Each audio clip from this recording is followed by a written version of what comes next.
Parker Ray nació el 6 de noviembre de 1939 en Belen, Nuevo México. Tuvo una infancia abusiva en la que vivió mucha negligencia. A su mamá la verdad es que no le importaba mucho, casi no pasaba tiempo con él, ni lo procuraba para nada. Su papá tenía una dependencia al alcohol y salía y entraba a su vida esporádicamente. Y cuando estaba, su presencia venía acompañada de golpes y otro abuso físico. Y cada vez que se iba, le dejaba unas revistas a David, que les voy a contar un poquito más de las revistas en unos minutos.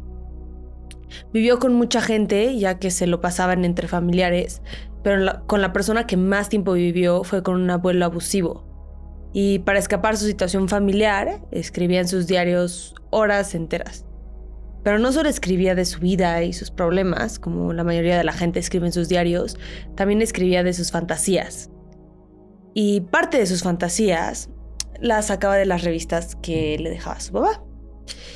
Y como pueden imaginarse, este tipo de revistas no eran Tu Hola o cualquier revista de National Geographic o lo que sea. Eran revistas de porno sadomasoquista, en las que veía muchas imágenes de mujeres amarradas, torturadas y golpeadas. Y este contenido lo consumió desde niño hasta su adolescencia. Se obsesionó muchísimo con este tipo de porno, con este tipo de revistas, con este tipo de contenido. Y como es de esperarse, obviamente este contenido empezó a influenciar sus creencias y actitudes acerca de su sexualidad.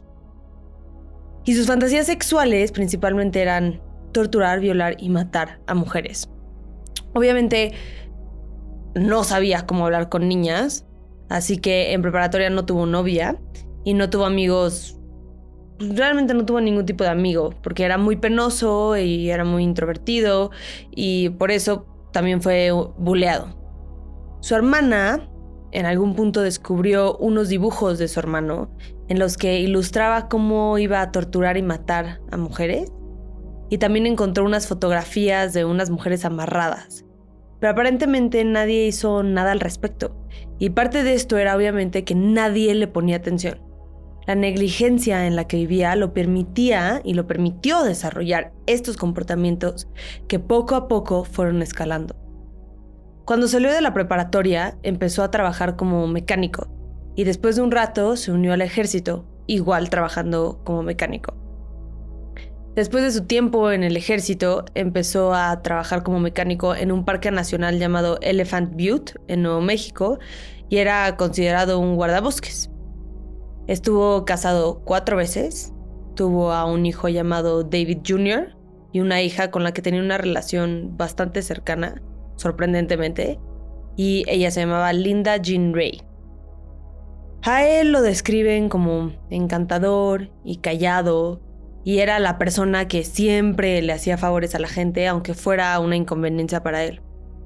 Entonces, cuando sale a la luz todo lo de sus crímenes, todos pensaron que había sido un malentendido y que era inocente. De hecho, su jefe le dio vacaciones pagadas cuando lo arrestaron, de lo seguro que estaba de que había un malentendido y que todo fue un error. Es considerado un sádico sexual, como tipo Ted Bundy. Ted Bundy lo era. Eso significa que son personas que solo pueden encontrar gratificación sexual causándole dolor a otro ser humano. Y ahora vamos a hacer un cambio porque vamos a hablar un poco de la historia de una de sus cómplices, Cindy Hendy. Cindy nació el 6 de febrero de 1969. Era 20 años más chiquita que David Parker Ray y ella también tuvo una infancia bastante difícil. Creció en Seattle, Washington, y al igual que David Parker Ray fue ignorada por su familia la mayor parte de su infancia. Su mamá estaba obsesionada con concursos de belleza que le consumían todo su tiempo y toda su atención. Y en este descuido de su mamá, su padrastro abusó de ella sexualmente. Años se quedó callada, con miedo de decirle a su mamá lo que estaba pasando. Pero a los 11 años tuvo la valentía de por fin decirle todo a su mamá. Y en vez de protegerla, su mamá no le creyó, no le quiso creer. Y a sus 12 años, la corrió de la casa. Entonces, Cindy empezó a vivir en la calle, vendiendo y consumiendo cocaína, a la que obviamente se volvió adicta porque entre más chica empiezas a consumir alguna sustancia, alcohol, drogas, lo que sea, la probabilidad es obviamente más alta de que te vuelvas adicta. Tuvo varias relaciones, todas abusivas, y ella se volvió una persona muy violenta.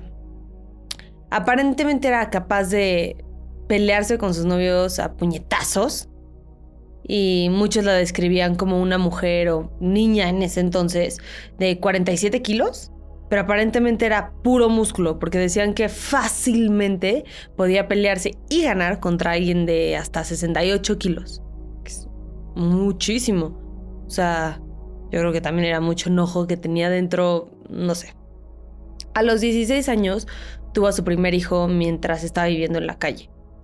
Para sus 20 altos ya tenía 2 otras hijas. Los 3 eran de papás diferentes. Obviamente pues, no se podía hacer cargo de ellos. Viviendo en la calle, adicta a la cocaína, no se podía ni hacer cargo de ella misma. Entonces, lo que hizo fue que los mandó a vivir con sus abuelos. La misma mamá que la había ignorado a ella y el padrastro que había perpetrado su abuso sexual. En 1997 la arrestaron por vender droga a un agente disfrazado y la sentenciaron a tomar un curso de drogas al que no asistió y prefirió escaparse del estado y se fue a Nuevo México para evadir las consecuencias.